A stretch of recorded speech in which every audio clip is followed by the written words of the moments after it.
सभी लोग हाथ जोड़ लीजिए, मंगलाचरण करेंगे। नमो हरिहंताणं, नमो सिद्धाणं, नमो आयर्याणं, नमो उवाच्छायाणं, नमो लोये सव्यसागुणम्। मंगलम भगवान वीरो, मंगलम गौतमो गणे, मंगलम कुंद कुंदाद्यो, जैन धर्मोस्तु मंगलम। सर्वमंगल मांगल्यम, सर्वकल्याणकारकम, प्रधानं सर्वधर्माणां, जैनं जयतु शासनम्, जैनं जयतु शासनम्, जैनम जयतु शासनम, अर्थात जैन शासन की सदा काल तक जयवंत बनी रहे, ऐसी हमारी मंगल भावना है। पिछली कक्षाओं में हमने बहुत बढ़िया पाठ अर्थात कण्णा नियोग संबंधित पाठ के ऊपर दृष्टि दी थी, जिसका नाम था मध्य लोक। उस मध्य लोक से संबंधित हमने चर्चा प्रारंभ की थी कि मध्य लोक किस प्रकार का होता है।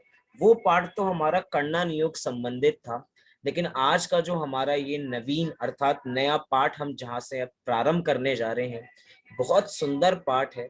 यूं कहूं कि इस पाठ को अगर हमने नहीं पढ़ा तो वास्तव में हमें सच्चे जैन के बनने के जो लक्षण हैं, सच्चे जैन हम बन नहीं सकते अगर हमने इस पाठ को अच्छी तरह नहीं जाना तो।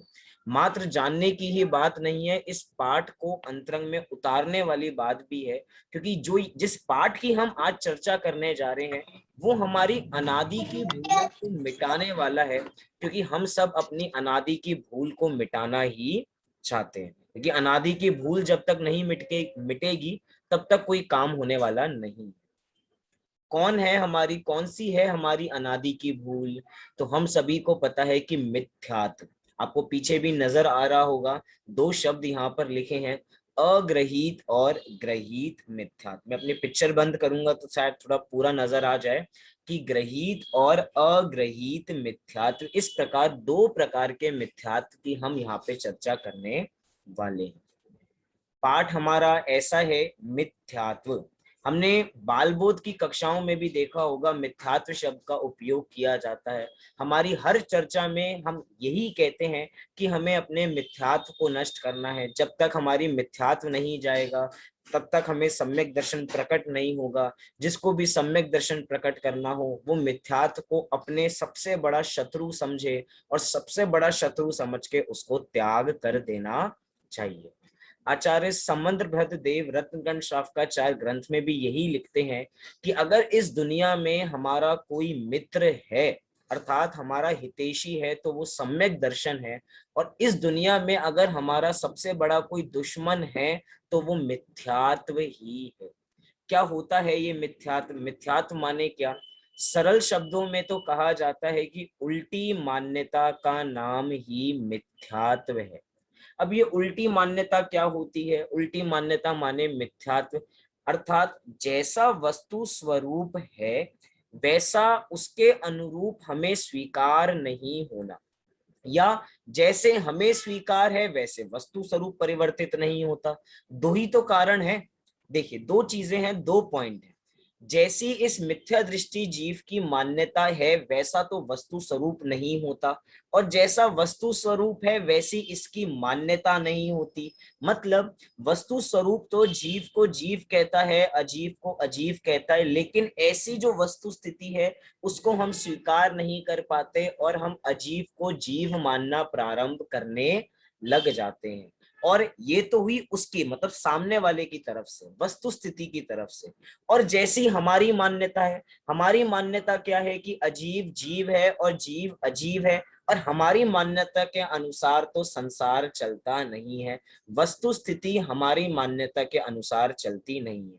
मैं सरल सा उदाहरण दूं, अभी हम यहाँ पे 4 से 5 लोग इकट्ठे हैं, 4 से 5 लोग जितने भी इकट्ठे हैं, सबकी मान्यता अलग अलग है, हम सबकी सोचने का नजरिया अलग अलग है, एक ही वस्तु को हम अलग अलग तरीके से देखते हैं, कोई अच्छे रूप में देखता है, कोई बुरे रूप में देखता है, लेकिन सब एक जैसा नहीं देखते। अर्थात हम वस्तु स्थिति के अनुरूप उस वस्तु को नहीं देखते हैं, हम अपनी मान्यता अनुसार उस वस्तु को देखने लग जाते हैं। जैसे कि मैं आपको ये मोबाइल दिखाऊं, तो ये मोबाइल क्या है, हम सबको लगेगा कि ये बहुत अच्छा है, इसका बड़े सारे उपयोग हैं, यही हमारे लिए हितकारी है। शास्त्रों में 10 प्रकार के प्राण बताए हैं। कितने प्रकार के प्रमाण बताए, प्राण बताए हैं, प्राण 10 प्रकार के प्राण बताए हैं, मतलब जिसके कारण ये जीव जिंदा रहता है। शास्त्र में तो 10 प्रकार के बताए हैं, लेकिन आज के समय में एक 11वां प्राण भी है। आपको पता है वो 11वां प्राण क्या है? वो 11वां प्राण हमारा प्रिय चहेता हमारा ये मोबाइल है, जिसके बिना हम रह सकते नहीं है। अब क्या है, हमने इसको अपने रूप समझा, लेकिन ये अपने रूप नहीं है, वस्तु स्थिति ऐसा स्वीकार नहीं करती, ये हमारी उल्टी मान्यता है, हम मिथ्या दृष्टि हैं, इसीलिए ये मिथ्यात्व रह जाता है। देखा जाए तो 2 शब्द आपको ऊपर भी नजर आ रहे होंगे, पहला शब्द है अग्रहित और दूसरा शब्द है ग्रहित।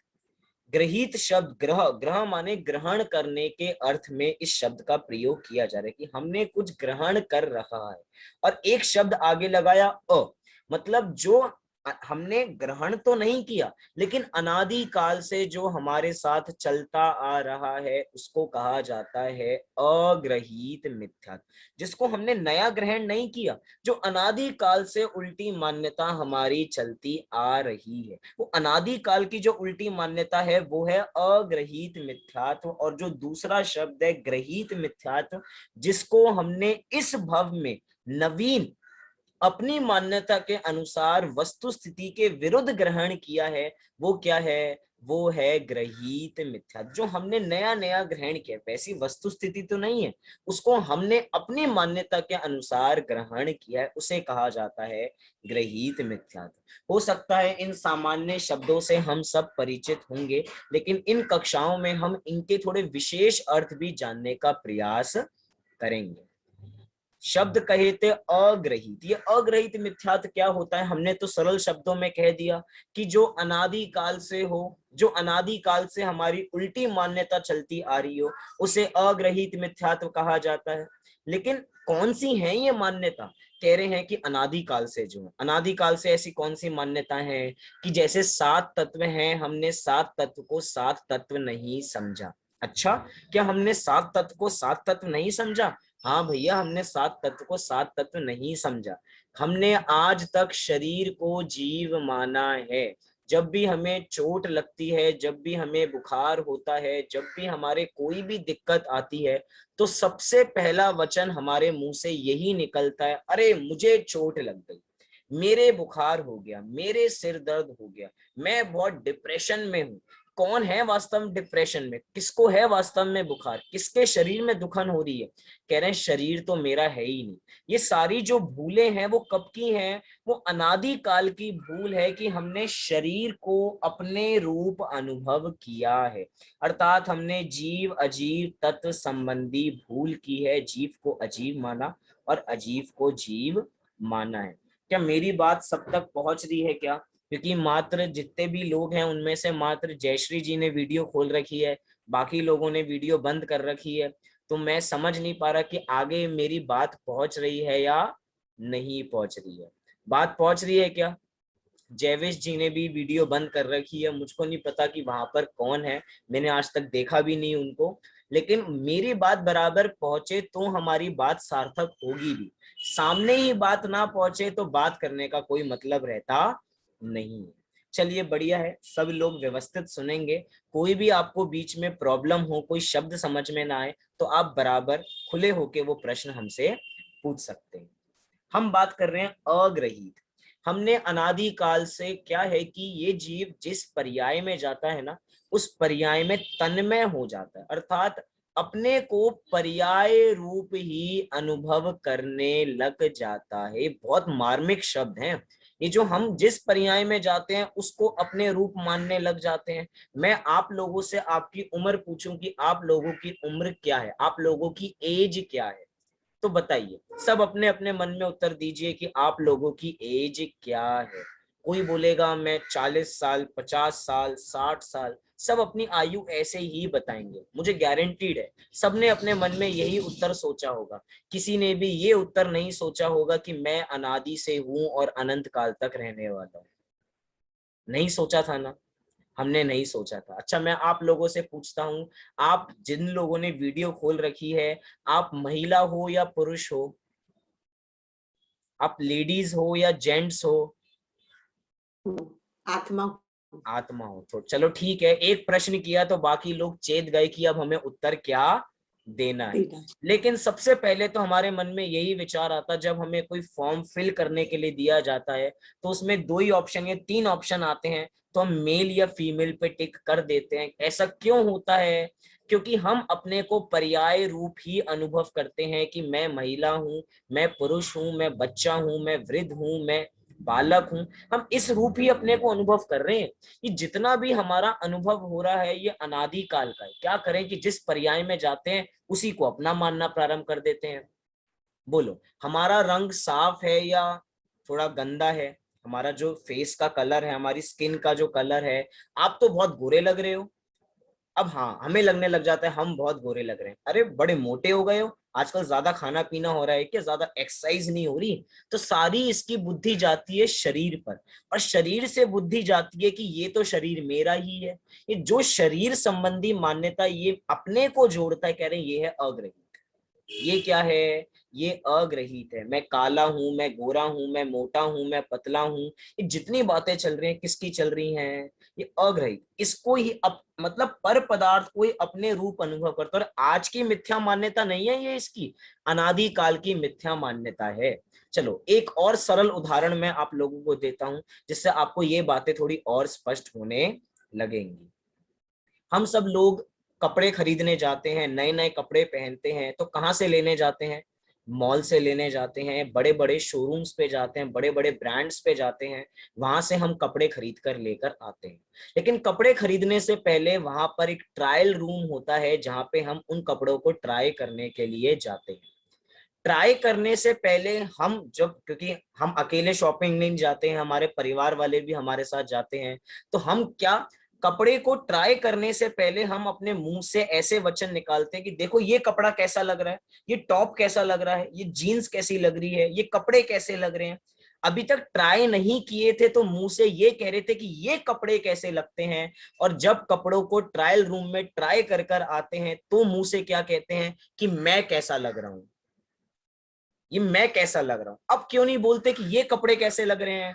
क्यों? क्योंकि अब हमने उन कपड़ों को, उन कपड़ों से अपने को अटैच कर लिया कि ये कपड़े ही मैं हूं। ये जितनी मान्यता चल रही है ना, मिथ्या मान्यता है। कई बार एक व्यक्ति बिल्कुल 10,000 का नाइकी का बहुत महंगा जूता खरीद कर लेकर आता है, और सामने वाला आपके जूते की तारीफ कर देता है तो ये समझने लग जाता है देखो मेरी तारीफ हो रही है। अरे भैया, तारीफ तुम्हारी नहीं, तारीफ तुम्हारे जूते की जा रही है। और जूते की तारीफ में ये अपनी तारीफ समझता है। क्या करेंगे, ये पुराना अनादि काल का चलता आ रहा है कि अनादि से ये पर पदार्थ को ही अपने रूप अनुभव करता है, इसीलिए इसको ये मिथ्यात्व पड़ा रहता है। बोलो, मैं यहाँ पे पूछता हूं कि कौन कौन लोग सुअर बनना चाहते हैं, अर्थात पीआईजी साहब बनना चाहते हैं? कोई बनना चाहता है क्या? अरे नहीं, पियर की तो शक्ल भी इतनी गंदी होती है, इतना मुंह भी इतना गंदा सा होता है, कितने बुरे से होठ होते हैं, हमें कभी भी सुअर बनना नहीं। अच्छा, सुअर नहीं बनना, लेकिन जिस समय अगर मर के सुअर की पर्याय में जाएंगे तो वहां मरना भी नहीं चाहते हैं। जो सुअर का जीव होता है वो सुअर की पर्याय में जाता है तो उसी पर्याय में तन्मय हो जाता है। बोलो, किसको गंदगी खानी, मतलब जो नालियों में गंदगी पड़ी रहती है, किसको खानी अच्छी लगती है? किसको विष्टा खानी अच्छी लगती है? किसको अपनी पोटी खानी अच्छी लगती है? कह रहे किसी को अच्छी लगती नहीं है। लेकिन सुअर जिस पर्याय में जाता है उसके सामने 56 भोग भी रखेंगे ना, वो 56 भोग नहीं खाएगा, वो विष्टा के पास जाएगा, वो गंदगी के पास जाएगा और उस गंदगी को खा के भी खुश रहने वाला है। कह रहे हैं क्या है ये, कह रहे हैं जिस पर्याय में जाता है उसी पर्याय में तन्मय हो जाता है। ये हुआ अग्रहित। ग्रहित क्या है, जो हमने नया नया ग्रहण किया है। मतलब अग्रहित तो अपनी पुश्तैनी पूंजी है, और ग्रहित क्या है, जो हमने इस भव में नई पूंजी इकट्ठी की है। अर्थात कुदेव की शरण में जाना, कुगुरु की शरण में जाना, कुशास्त्र को मानना। पंडित टोडरमल जी ने मोक्ष मार्ग प्रकाशक ग्रंथ की संरचना की, उसमें जो छठवां अधिकार पंडित जी ने लिखा है वो पूरा ग्रहित मिथ्यात्व से ही संबंधित है। किससे संबंधित है, रिवाइज करना। पंडित टोडरमल जी ने मोक्ष मार्ग प्रकाशक ग्रंथ लिखा, उसका छठवां अधिकार पूरा ग्रहित मिथ्यात्व पर ही आधारित है कि मिथ्या दृष्टि जीव कैसे कुदेवों की शरण में जाता है, कैसे कुगुरुओं की शरण में जाता है, कैसे कुशास्त्रों की शरण में जाता है, और ना मात्र इनकी शरण में जाता है, कुदेव को मानने वालों की शरण में जाता है, कुशास्त्र को पूजने वालों की शरण में जाता है, और कुगुरुओं को मानने वाले लोगों की शरण में जाता है। यहाँ पे 6 चीजें याद की गई हैं। कितनी चीजें याद की गई हैं, 6 चीजें याद की गई हैं। कोई मुझे बता सकता है वो 6 चीजें कौन सी हैं? मैंने अभी अभी 6 चीजों के नाम का उल्लेख किया है, ग्रहित मिथ्यात्व संबंधित। जी हीना जी। गुरु, कुशास्त्र और कुदेव, कुशास्त्र और कुदेव। कुदेव, कुगुरु। तो 3 चीजें हो गई, बची 3 कौन है? इन तीनों के मानने वाले, मतलब मानने वाले लोग, हाँ, इनके इनके और जो मानने नहीं वाले। मान। इस तरीके से 6 तरह का ये ग्रहित मिथ्यात्व है। आप देखते नहीं है क्या, कई बार ऐसी चीजें हमें नजर आती हैं कि एक कुदेव है और कुदेव को मानने वाले अनंत भक्त हैं, और उन अनंत भक्त के भी अनंत भक्त हम बन जाते हैं। मतलब कि छैडालाकार ने इसको 2 रूपों में कहा है कि 6 अनायतन होते हैं। कितने अनायतन होते हैं? 6 अनायतन होते हैं। आयतन माने क्या होता है? आयतन माने होता है स्थान, और अनायतन माने जिस स्थान पे नहीं जाना चाहिए। ऐसी 6 जगह है जहां पे इस जीव को जाना नहीं चाहिए। पहली, कुदेव की शरण में नहीं जाना चाहिए। दूसरी, कुदेव के मानने वालों की शरण में नहीं जाना चाहिए। तीसरी, कुशास्त्र की शरण में नहीं जाना चाहिए, अर्थात कुधर्म की शरण में नहीं जाना चाहिए। चौथी, कुधर्म को मानने वालों की शरण में नहीं जाना चाहिए। पांचवी, कुगुरुओं की शरण में नहीं जाना चाहिए। और छठवीं, कुगुरुओं को मानने वालों की शरण में नहीं जाना चाहिए। इस प्रकार 6 लोग हैं जिनकी शरण में हमें नहीं जाना चाहिए। लेकिन ये जीव मिथ्यात्व में फंस के, उल्टी मान्यता में फंस के, ग्रहित मिथ्यात्व में फंस के, इसको क्या लगता है कि बाकी लोग हमारा काम करा सकते हैं। क्या है कि हमारे भगवान कैसे हैं, हमारे भगवान तो वीतरागी हैं, हमारे भगवान तो कुछ करते नहीं है। लेकिन जो ये दूसरे लोगों के भगवान है ना, ये करते हैं। एक काम करते हैं, इनके पास जाएंगे, ये हमारा काम पक्का करा देंगे। क्या है कि हमारी अच्छी जॉब नहीं लग रही है, हमारा अच्छा पैकेज नहीं लग रहा है, हमारी अच्छी गाड़ी नहीं मिल रही है। अब महावीर भगवान तो गाड़ी दिलाने से रहे, आदिनाथ भगवान तो गाड़ी दिलाने से रहे, क्योंकि वो तो वीतरागी हैं। लेकिन जो ये दूसरे भगवान है ना, ये गाड़ी दिला देते हैं। चलो इनकी पूजा करते हैं। इनकी पूजा करेंगे तो घर में बहुत सारी लक्ष्मी टपकेगी, बहुत सारे पैसे टपकेंगे। अभी दीपावली पर्व आने वाला है कुछ महीनों में, 1-2 महीनों में, नवंबर में दीपावली पर्व आएगा। तो लोगों के घर में दीपावली के पर्व पर, मैं अजैनियों की बात नहीं कर रहा, स्पष्ट करना, मैं अजैनियों की बात नहीं कर रहा, जैनियों की बात कर रहा हूँ। जैनियों के घर में एक तरफ भगवान महावीर की पूजा की जाती है, तो बराबर में लक्ष्मी जी की पूजा की जाती है, बराबर में हनुमान जी की पूजा की जाती है। क्या करें, भगवान महावीर तो कुछ देते नहीं है। जैन है इसीलिए भगवान महावीर को पूज लेते हैं, लेकिन लक्ष्मी की पूजा करेंगे तो लक्ष्मी की पूजा करने से लक्ष्मी आएगी। मतलब ये सारी जो मान्यताएं हैं ना, ये हमने खुद डेवलप की है। इस भव में हमने इनको जन्म दिया है, और इन्हीं मान्यताओं को जन्म देके, इन्हीं उल्टी मान्यताओं में फंस के हम अपने दुर्लभ मनुष्य भव को खराब कर देते हैं। हमारे जैन धर्म का एक सिद्धांत है अकर्तावाद। सिद्धांत का नाम क्या है? अकर्तावाद। ये अकर्तावाद सिद्धांत जो है ये मात्र जैन धर्म पे अप्लाई नहीं होता, पूरी दुनिया में अकर्तावाद सिद्धांत है। मतलब कि अगर महावीर भगवान अकर्तावाद है अर्थात कुछ नहीं करते हैं, तो भैया लक्ष्मी जी भी कुछ नहीं करती हैं, हनुमान जी भी कुछ नहीं करते हैं, अन्य मत के जितने भगवान हैं वे भी कुछ नहीं करते हैं। अन्य मतों में बातें चलती हैं कि भैया राम की मर्जी के बिना पत्ता नहीं हिलता, अल्लाह की मर्जी के बिना पत्ता नहीं हिलता। भैया ऐसा कुछ भी नहीं है, पत्ता हिलना या नहीं हिलना अपनी योग्यता से है, उसके अंदर वो कोई कार्य करते नहीं है। अकर्तावाद सिद्धांत है। देखिए जितनी हम लंबी चर्चा करेंगे उतना ही विषय बढ़ता जाएगा। अभी तो हम अपने विषय को थोड़ा और आगे बढ़ाते हैं। ये दो प्रकार के मिथ्यात्व हैं, अग्रहीत और ग्रहीत मिथ्यात्व।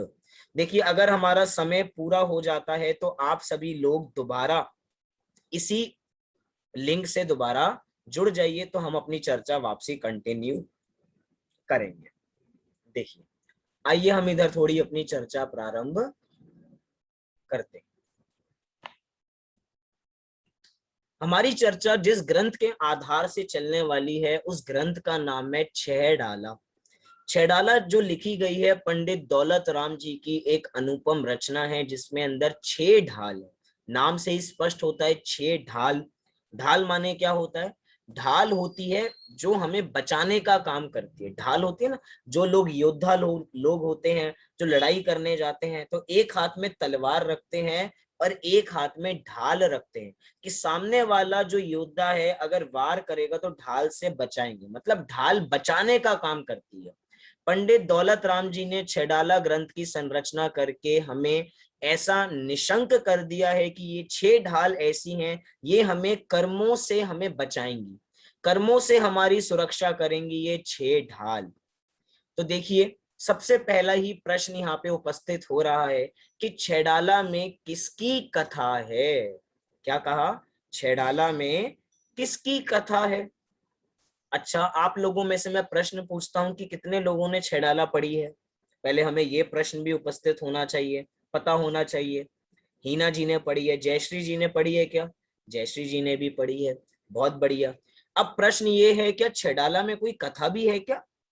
छेडाला में तो छंद है, छंदों के माध्यम से पहले संसार का स्वरूप समझाया है, फिर संसार में दुख बताया है कि संसार में ये जीव दुखी है, फिर उससे उपाय क्या है, इसका प्रकरण यहाँ पर लिया गया है। जयश्री जी कोई प्रश्न है? आपका हैंड रेज है। छेडाला पढ़ी है अच्छा छेडाला पढ़ी है जी, बहुत बढ़िया बहुत बढ़िया। हमारे यहाँ पे चर्चा क्या चल रही है? हमारी चर्चा यहाँ पर चल रही है जी कि छेडाला में कोई कथा भी लिखी गई है क्या? कह रहे हैं हाँ भैया छेडाला में कथा ही है। अच्छा किसकी कथा है? हमें तो लगता था कि हम अभी थोड़े दिन पहले, एक महीने पहले हमने पाठ पढ़ा था चार अनियोग। चार अनियोग में सबसे पहला अनियोग का नाम था प्रथमानियोग। उस प्रथमा नियोग में बताया गया था कि प्रथमा नियोग में कहानियां होती हैं, लेकिन छेडाला में किसकी कहानी है? कह रहे हैं कि छेडाला में जीव की कहानी है, हमारी कहानी है, आपकी कहानी है। ये हम नहीं कह रहे, पंडित दौलत राम जी खुद ही कह रहे हैं। वो छंद लिखते हैं कि बहु कथा, ऐसे शब्द छेडाला के अंदर देते हैं कि तास भ्रमण की है बहु कथा। शब्द हमने ध्यान आ रहे होंगे आपको भी छेडाला के, तास भ्रमण की है बहु कथा, मतलब कि इस चारों गतियों में भ्रमण करने की बहुत बड़ी कथा है, बहु कथा, बहुत लंबी कथा है। तो दौलत राम जी कह रहे हैं कि छेडाला को मैं कथा के रूप में बताऊंगा। देखा जाए तो कथा ही है। ये जीव चारों गतियों में परिभ्रमण करता है। पहले मनुष्य गति का वर्णन, पहले अभी हम विचार करें, भी हम मनुष्य गति में हैं, फिर बाद में नरक में जा सकते हैं, त्रियंश में जा सकते हैं, देव में जा सकते हैं, निगोद की अवस्था में जा सकते हैं। और देखा जाए तो हम निकल के तो निगोद से ही आए हैं। हमारा जो पहले हाउस था, ये तो आज हमारा हाउस, हमारा घर दिखाई दे रहा है, लेकिन सबसे पहले तो हम निगोद से ही निकल कर आए हैं। निगोद ही हमारा प्रथम घर है। कह रहे कि भैया इसकी कथा यहाँ पर बताने वाले हैं। लिखा भी है, क्या लिखा है देखो यहाँ पर स्लाइड में देखें, हमारी, तुम्हारी और सबकी कथा इसके अंदर बताई गई। उसमें तो इस जीव के संसार में घूमने की कथा है कि भैया कहाँ कहाँ घूमता है। बोलो किस किस को घूमने में आनंद आता है?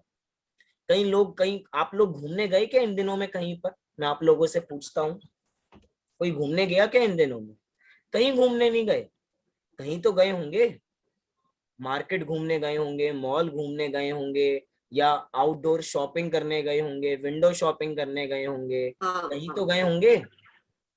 हाँ, हमने घूमने सोचा कहीं हॉलीडे पे कहीं, हाँ। हॉलीडे पे गए हैं। अभी कोई मैसेज भी डाल रहा था ग्रुप पर कि हम थोड़े दिन के लिए वीकेंड में हम इस बार कक्षा नहीं अटेंड कर पाएंगे, हम घूमने के लिए जा रहे हैं। तो हमें घूमना फिरना बहुत पसंद है, लेकिन यहाँ पर कह रहे हैं कि भैया ये बाहर का घूमना फिरना कुछ भी नहीं है, ये चीजें तो हमने अनंत बार की हैं। इस जगत में ऐसी कोई भी वस्तु नहीं है जो हमने आज तक ना देखी हो और ना भोगी हो। सारी वस्तु हमने देखी भी है और सारी वस्तु हमने भोगी भी है। कक्षा धीरे धीरे हमारी आगे बढ़ती जा रही है और धीरे धीरे थोड़े थोड़े लोग आते जा रहे हैं। चलिए ठीक है, अभी तो हमने भूमिका ही बनाई है, कल हम पाठ को लेंगे तो और आगे पाठ को बढ़ाएंगे।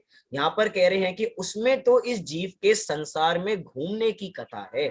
यह जीव अनंत काल से चारों गतियों में भ्रमण कर रहा है, पर इसे कहीं भी सुख प्राप्त नहीं होता। सुख प्राप्त नहीं होता, ऐसा सही बात है कि सुख प्राप्त नहीं होता?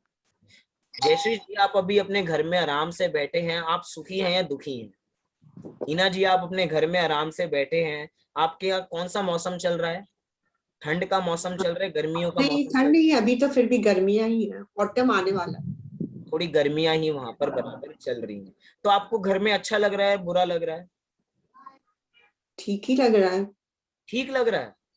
हम्म। विचार करना, पंडित जी यहाँ पर कह रहे हैं कि पर इसमें कहीं भी सुख प्राप्त नहीं होता। इसका मतलब ये कह रहे हैं कि यहाँ पे दुख ही दुख है।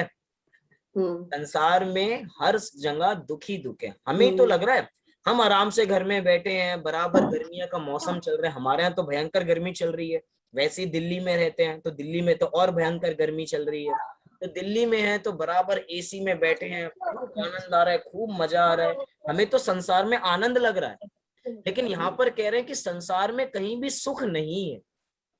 या तो पंडित जी गलत बात लिख रहे हैं या हम गलत बात कह रहे हैं। बोलो, पंडित जी गलत कह रहे हैं या हमारी मान्यता गलत है? हमारी मान्यता गलत है। हमारी मान्यता गलत है। हमें क्या लगता है कि जिस समय दुख कम होता है, बहुत ध्यान से देखना, बहुत ध्यान से सुनना, कि जिस समय दुख कम होता है वो दुख कम में हम सुख का अनुभव करते हैं। हम्म। दुख कम है मतलब दुख ज्यादा नहीं है कि दुख कम में हम सुख का अनुभव करने लग जाते हैं। लेकिन विचार तो करें, वो दुख कम हुआ है, दुख का अभाव नहीं हुआ है। हमें लगी तो रहा है, अब देखो कक्षा हमारी पूर्ण होगी, फिर घर के कामों में हम लग जाएंगे, फिर घर में हम लोगों से बातें करने लगेंगे, कोई हमारी बात मानेगा या हो सकता है कोई हमारी बात ना माने, फिर हमारा दुख चालू हो जाएगा। कह रहे हैं कि भैया अभी हम कक्षा सुन रहे हैं ना, हम स्वाध्याय कर रहे हैं, स्वाध्याय करते वक्त भी बराबर हम दुखी बने हुए हैं। अच्छा, स्वाध्याय करते हमें किस प्रकार का दुख है? अभी आपको कोई दुख हो रहा है क्या? संसार में हमें बाकी 23 घंटे दुख होता है, वो बात अलग है, लेकिन स्वाध्याय करते हुए भी हम सुखी नहीं है। कह रहे भैया स्वाध्याय के माध्यम से तो सुखी है, लेकिन हमारा हर समय ध्यान स्वाध्याय में थोड़ी है। स्वाध्याय करते वक्त भी ध्यान स्वाध्याय में बराबर लग जाए तो सच्ची आप आत्मा का कल्याण हो जाए, लेकिन हमारा ध्यान हर समय स्वाध्याय में रहता नहीं है। क्यों नहीं रहता? बार बार दृष्टि जाती है, शरीर पर दृष्टि जाती है, बार बार हम थक जाते हैं बैठे बैठे तो पोजीशन चेंज कर लेते हैं। पहले हम ऐसे बैठे थे, उसके बाद हम ऐसे बैठ गए, फिर हम ऐसे बैठ गए, फिर हम ऐसे बैठ गए, फिर हमने कैमरा का पोजीशन चेंज कर लिया, पहले ऐसा था फिर ऐसे कर दिया। मतलब हम बार बार पोजीशन चेंज करके सुखी होना चाहते हैं। हाँ जी कि ना जी? क्योंकि क्या है कि जूम की क्लासेस है ना, तो जूम के अंदर कैमरे में हमें आधी ही बॉडी दिखाई देती है। अब नीचे पैरों की व्यवस्था कोई कैसे कर रहा है? पहले एक पैर के ऊपर एक पैर रख के बैठे थे, फिर वो पैर थक गया तो दूसरे पैर के ऊपर फिर अपना पहला पैर आ गया, ऐसे चीजें चलती रहती हैं। कह रहे ये सब स्वाध्याय के बीच में जो चीजें हो रही है ना, क्यों हो रही है? क्योंकि हम दुखी हैं। पहले शरीर की अवस्था से दुखी थे तो उस अवस्था को सुखी होने के लिए फिर हमने पोजीशन बदली। कह रहे हैं कि यह जीव अनंत काल से चारों गतियों में भ्रमण कर रहा है, पर इसे कहीं भी सुख प्राप्त नहीं होता। देखा जाए तो जब हमें संसार ऐसा लगने लग जाए ना, बहुत सुंदर भजन की पंक्तियां आती हैं कि संसार लगने लगा अब असार, निज ज्ञायक की सुधि आई। सुना है आप लोगों ने ये भजन? संसार लगने लगा अब असार। जिस समय हमें संसार असार लगने लगेगा तब विचार करना कि अब हम धीरे धीरे सुख के करीब आते जा रहे हैं। और जब तक संसार में सार लग रहा है कि भैया हर समय 2 समय खाने को बराबर रोटी मिलती है, बराबर सारे अनुकूलताएं मिलती हैं, संसार में ही आनंद है, कह रहे हैं कि भैया हम दुखी हैं। इस चित्र के माध्यम से भी यहाँ पर दिखाया है कि जीव कितना दुखी है। पहला देखो, देव गति दिखाई है। देव, हम चाहते हैं देव बन जाएं, लेकिन देव भी दुखी हैं लोभ के कारण। देव गति में किस कषाय की मुख्यता है? लोभ कषाय की मुख्यता है। हर समय ऊंचे देवों से जलते रहते हैं, ईर्ष्या करते रहते हैं। आप लोग, हम लोग भी ईर्ष्या करते हैं, नहीं करते हैं? पड़ोसी अगर हमसे महंगी गाड़ी लिया है या हमसे महंगा घर ले ले तो हमें अंतरंग में ईर्ष्या होती है या नहीं होती है? दूसरों की तरक्की से अंतरंग में जलते हैं या नहीं जलते हैं? जलते हैं। कह रहे हैं दुख है। मनुष्य गति में दुख है या नहीं है? चित्र देखो क्या दिखाया है। एक व्यक्ति, आपको चित्र दिखाई दे रहा है मनुष्य का? मनुष्य के अंदर बराबर एक व्यक्ति बिस्तर पे लेटा हुआ है, तो आराम कर रहा है ना? कह रहे हैं भैया आराम नहीं कर रहा, सोते हुए भी बराबर चिंता बनी रहती है अपने घर के बारे में, अपने परिवार के बारे में, अपनी नौकरी के बारे में। इस कोरोना के काल में तो बहुत लोगों की नौकरी भी गई है ना, बहुत लोग जॉब से जॉब लेस हो गए हैं, बहुत लोगों के बिजनेस बंद हो गए हैं। वो लोग रात को सोते तो हैं लेकिन रात को बराबर सो नहीं पाते। रात को घर में बराबर एसी चला के सोते हैं, उसके बावजूद भी सुबह उठते हैं तो पसीने पसीने होते हैं। क्यों? क्योंकि दुखी है, हर समय दुखी है। कह रहे नारकी जीव, नारकी तो हर समय दुखी है ही है, दुख चलता ही रहता है, एक दूसरे को मारने के पीछे दौड़ते रहते हैं। त्रियंच गति के दुख देखे, छेडाला की पहली ढाल पड़े तो हमें त्रियंचों के दुख पता लगे। हमें पता नहीं है कि त्रियंचों में कितने दुख है, कैसे कैसे जानवरों के साथ बिहेव किया जाता है। कई लोग तो, हमें तो मतलब बाहर के माध्यम से ही पता लगता है कि बाहर में बहुत लोग डेयरी प्रोडक्ट्स नहीं लेते हैं, मिल्क प्रोडक्ट्स नहीं लेते हैं। क्यों नहीं लेते हैं? क्योंकि भैया हमारे यहाँ तो जो दूध आता है, जो मिल्क आता है, वो लोग हाथ से थनों से निकाल के बराबर काम करते हैं।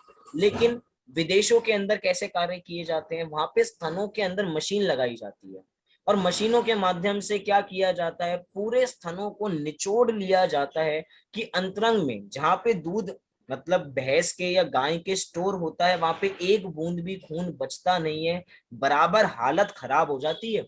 कम से कम जगह में अनेक से अनेक जानवरों को भरा जाता है।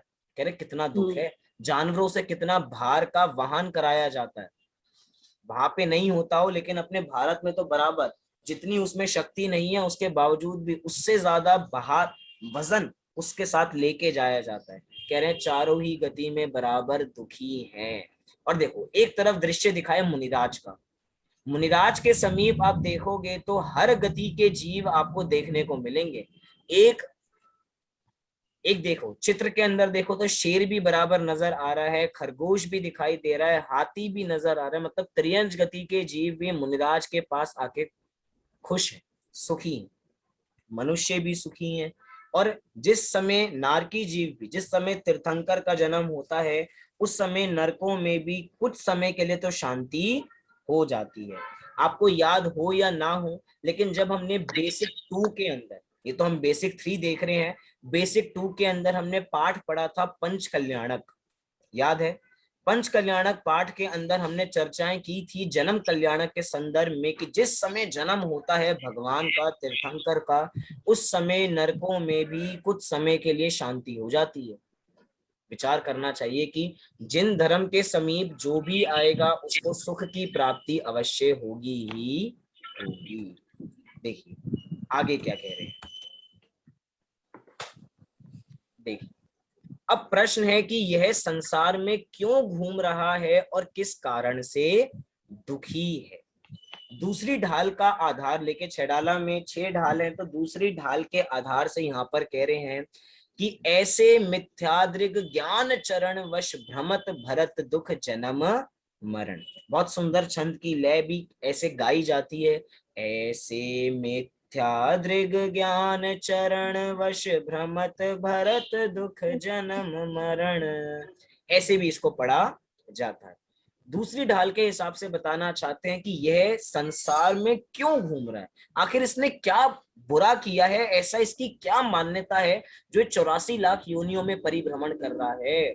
देखिए नीचे कह रहे हैं कि यह जीव मिथ्या दर्शन, मिथ्या ज्ञान और मिथ्या चारित्र के वश होकर इस प्रकार संसार में घूमता हुआ जन्म मरण के दुख उठा रहा है। देखा जाए तो दुख किस बात का है, दुख जन्म का है और दुख मरण का है। ये जीव जिस समय जन्म लेता है तो बहुत हंसते हंसते जन्म लेता होगा ना, खुश हो के जन्म लेता होगा, खिलखिलाता चेहरा होता होगा। जिस समय बच्चा अभी माँ के गर्भ में से निकला है तो खूब खुश होता होगा, खूब हंसता होगा। नहीं भैया, बाकी परिवार वाले, देखो कितनी विचित्रता है, बाकी परिवार वाले खुश हो रहे हैं और इधर बच्चा रो रहा है। कितना रो रहा है, छेड़ालाकार ने उसकी परिस्थिति बताई है कि माता के गर्भ में किस प्रकार 9 महीने संकुचित होकर हर समय पीड़ा में रहता है। 9 महीने तक कितना संकुचित होकर एक एक अंग चिपक के रहते हैं। मैं कहूं कि अगर हमें इस समय रस्सियों से बराबर छोटा होके बांध दिया जाए ना, कि हाथ बराबर ऐसे बांध दिए जाएं, पैर बराबर बांध दिए जाएं, तो हम लोगों का दम घुटने लगेगा थोड़े समय में। और सोचो 9 महीने तक एक ही पोजीशन में बराबर रहना कितना दुख होता होगा। कह रहे हैं जन्म का दुख है और साथ साथ में मरण का दुख है। यहाँ पे मात्र जन्म मरण का दुख नहीं है, देखना, जन्म से लेकर मरण मरण तक का दुख है। घटनाएं तो 2 कह रहे हैं, जन्म और मरण, लेकिन दुख क्या है, जन्म से लेकर मरण। अभी हमारी जो बीच की अवस्था है ये भी दुख रूप ही है। हम लोग पूजन करते हैं तो पूजन के अंदर अर्घ चढ़ाते हैं, जन्म जरा मृत्यु विनाशनाय जलम निर्विपामिति स्वाहा। जल सबसे पहला अर्घ यही चढ़ाते हैं ना, जल का। जन्म जरा मृत्यु, जन्म जरा अर्थात क्या है, बुढ़ापा, जन्म जरा मृत्यु अर्थात मरण, इसका अभाव करना चाहते हैं। ये सब क्यों हो रहा है, कह रहे हैं यह जीव मिथ्या दर्शन, मिथ्या ज्ञान और मिथ्या चारित्र के वश होकर इन चारों गतियों में बराबर परिभ्रमण कर रहा है और बराबर दुखी हो रहा है। देखिए क्यों हो रहा है, 3 चीजें बताई, मिथ्या दर्शन, मिथ्या ज्ञान, मिथ्या चारित्र, मतलब इसकी उल्टी मान्यता चल रही है। जो उल्टी मान्यता है वो तो है मिथ्या दर्शन, उल्टी मान्यता यह है मिथ्या दर्शन, और उल्टा ज्ञान अर्थात विपरीत ज्ञान ये है मिथ्या ज्ञान, और उसी रूप आचरण करना अर्थात मिथ्या आचरण करना ये है मिथ्या चारित्र। अब देखो हमारा, देखिए यहाँ पे अपनी क्या चर्चा चल रही थी बराबर, यहाँ पर कह रहे हैं कि ये जीव मिथ्या दर्शन, मिथ्या ज्ञान और मिथ्या चारित्र के कारण ही इस संसार में दुखी होकर बराबर घूम रहा है और बराबर जन्म मरण इसका होता जा रहा है। और देखा जाए तो जन्म का कारण भी क्या है, जन्म का कारण कि हम इस पर्याय में अहम बुद्धि करते हैं, तो पर्याय में अहम बुद्धि की तो इसका फल क्या है कि अगली पर्याय भी हमें पर्याय ही मिलती है, अगली पर्याय ही पर्याय मिलती है। इसका मतलब क्या है कि पर्याय तो बराबर रहेगी, लेकिन पर्याय में अहम बुद्धि की है तो बराबर आगे भी हमें पर्याय में अहम बुद्धि ही होती रहती है, और इसी कारण हमें नए नए भव प्राप्त होते रहते हैं। हमने कभी विचार ही नहीं किया कि एक ऐसी भी अवस्था होती है जो जन्म से रहित होती है और मरण से रहित होती है। हमें तो ऐसा विचार करना चाहिए कि इस जन्म में हमारा अब जन्म हुआ है तो ये हमारा अंतिम जन्म हो और अंतिम मरण हो। इसके बाद मैं किसी माता को नहीं रुलाऊंगा, नहीं रुलाऊंगी, ऐसा विचार करना चाहिए, और ना मैं स्वयं जन्म लेके खुद दुखी हूंगा। ये जन्म में बहुत दुख है और साथ साथ में मरण में भी बहुत दुख बना रहता है। मरण में दुख हो या ना हो, लेकिन मरण के भय से बहुत दुख रहता है। आज हमें मरण का इतना भय नहीं है। मतलब मरण का इतना भय नहीं है, मतलब कि मरना तो एक समय का है, लेकिन एक समय मर ना जाए इसका भय हमें हर समय अभी भी बराबर बना हुआ है। आज लोग इतने सावधानी से घर के बाहर निकलते हैं, तो क्यों निकलते हैं? क्योंकि लोगों को डर लगता है कि अगर हमें कोरोना हो जाएगा या हमारी कंडीशन बहुत सीरियस हो जाएगी तो हम बच पाएंगे या नहीं बच पाएंगे, अगर हमें कुछ हो गया तो क्या होगा। ये दुख ही है ना हमारा जन्म मरण का। हर समय भय में रहते हैं, हर समय डर डर के रहते हैं। कह रहे हैं कि यह जीव मिथ्या दर्शन, मिथ्या ज्ञान, मिथ्या चारित्र के वश होकर इस संसार में घूमता है और जन्म मरण के दुख उठाता है। अब एक प्रश्न और उपस्थित होता है कि ये मिथ्या दर्शन किसने दिया है हमें? वो कौन कराता है हमें मिथ्या दर्शन? भगवान ने कराया है क्या मिथ्या दर्शन हमें? हमारे परिवार वालों ने कराया होगा? हम खुद करते हैं। कह रहे हैं नहीं। देखो, सबसे बड़ी बात तो ये है, हम सबको सारी चीजें पता है, गलती भी हम कर रहे हैं, और गलती पता होने के बावजूद भी गलती का सुधार करने का प्रयास नहीं करते। इसका मतलब ये है कि हम गलती को गलती मानते ही नहीं है। जो व्यक्ति दोष को दोष समझते हैं, जो गलती को गलती देखते हैं, वो उस गलती को फिर से नहीं दोहराते हैं। जो उस गलती को फिर से रिपीट कर रहे हैं, उसका ये मतलब है कि उन्होंने उस गलती को गलती ही नहीं माना था।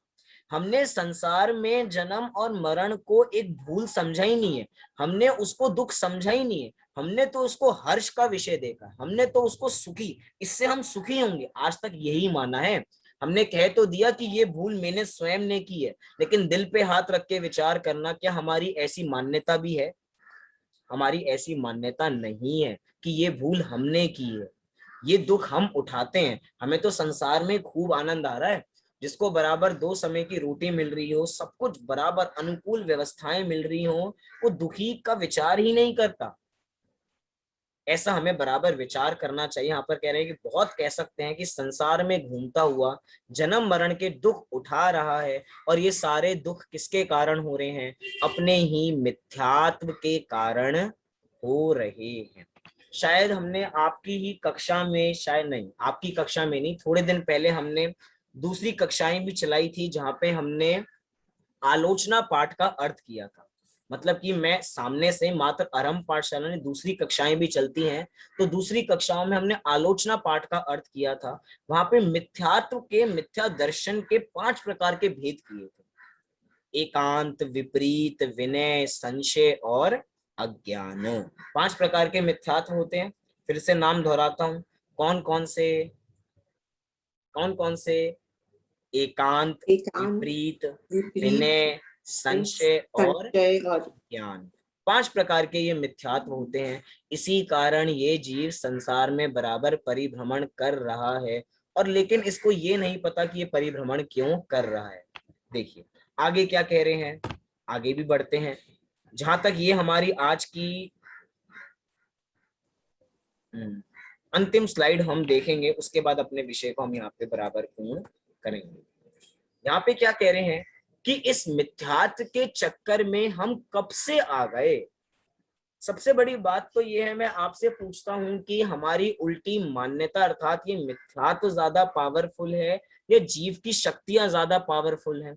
मतलब हमारे जीव के चैतन्य गुण ज्यादा पावरफुल है या मिथ्यात्व ज्यादा पावरफुल है?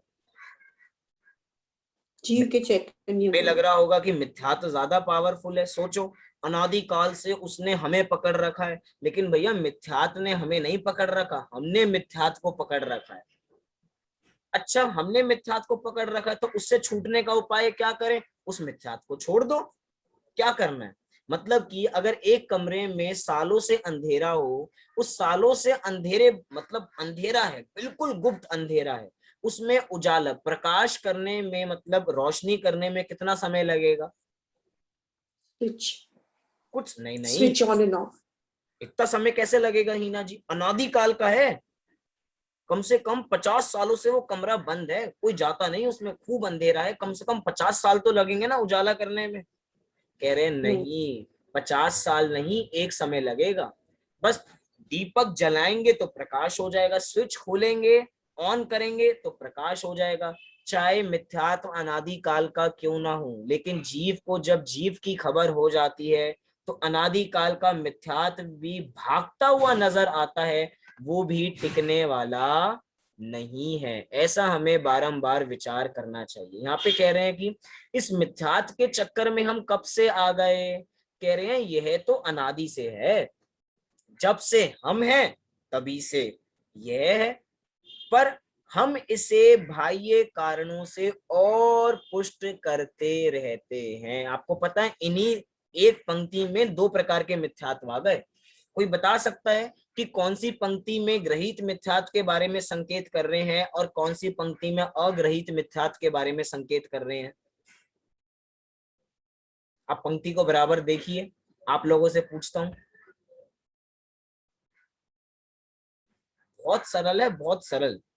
दो तरह के मिथ्यात्व हैं, ग्रहित और अग्रहित, और दो पंक्तियां हैं यहाँ पर।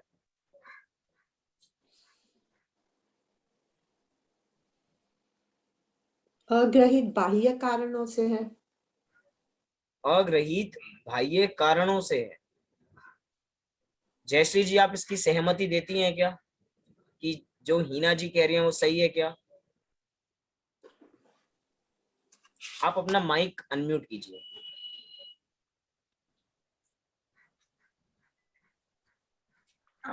बाह्य कारण मतलब ग्रहित, ग्रहित मिथ्या तो मतलब बाह्य कारण, और ग्रहित तो जो पहले से चल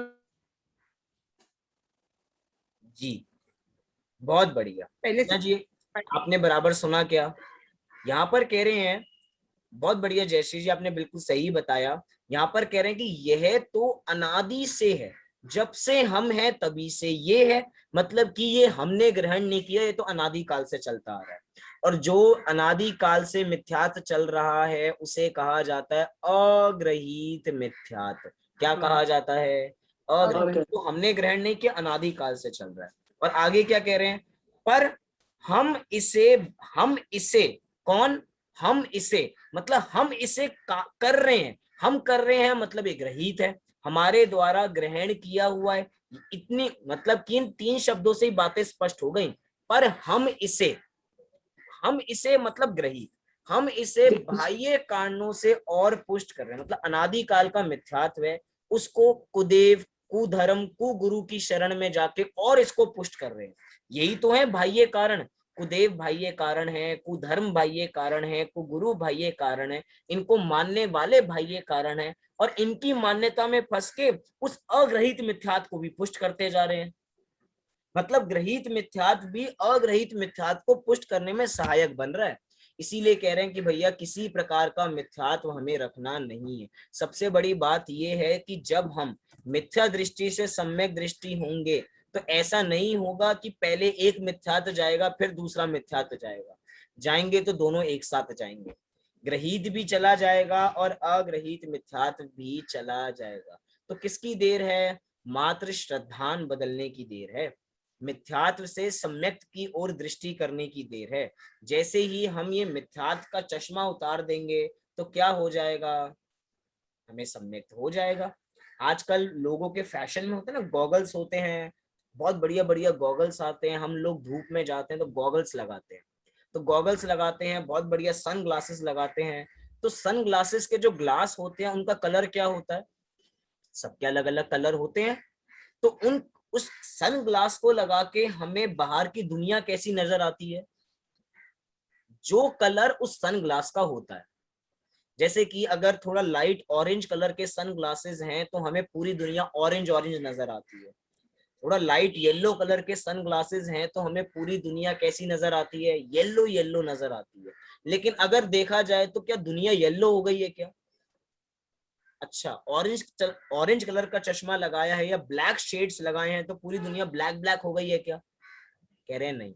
चश्मा थोड़ा सा ऊपर करेंगे तो हमें दुनिया का असली कलर नजर आ जाएगा।